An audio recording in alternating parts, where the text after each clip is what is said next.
भगवान कहते हैं कि वे किसी के द्वारा किए गए किसी विशेष कर्म के कारण नहीं हैं, न ही ऐसे कर्मफल के कारण हैं, बल्कि ये सब प्रकृति के विभिन्न गुणों के कारण घटित होते हैं।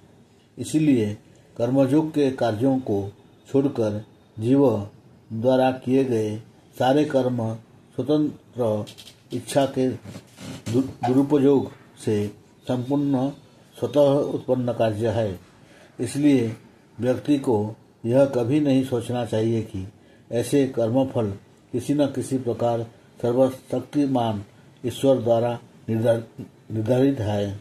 ऐसे सारे कर्म भौतिक होते हैं और इसलिए परिस्थितिजन्य होते हैं और प्रकृति के गुणों द्वारा निर्देशित हैं। पूर्ण पुरुषोत्तम भगवान का ऐसे कर्मों से कोई संबंध नहीं है।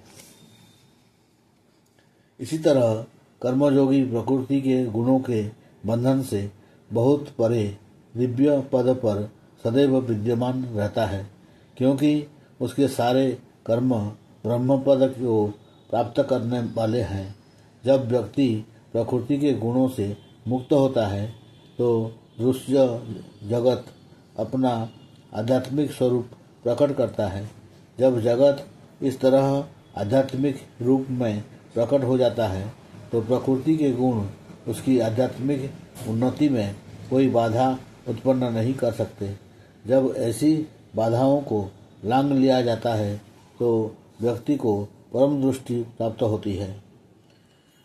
श्रीमद् भगवद गीता आगे भी स्पष्ट करती है कि जब कोई विद्वान व्यक्ति परम दृष्टि प्राप्त कर लेता है तो वह हर जीव को समदृष्टि से देख सकता है, चाहे वह विद्वान तथा भद्र ब्राह्मण हो अथवा गाय, हाथी या कुत्ता या चंडाल हो। मनुष्यों में विद्वान तथा भद्र ब्राह्मण सत्वगुण की प्रतिमूर्ति होता है, जबकि पशुओं में गाय सत्वगुण की प्रतिमूर्ति होती है, हाथी तथा और रजोगुण प्रतिमूर्ति होते हैं, जबकि कुत्ता तथा चंडाल कुत्ते का भक्षक तमोगुण प्रतिमूर्ति होते हैं।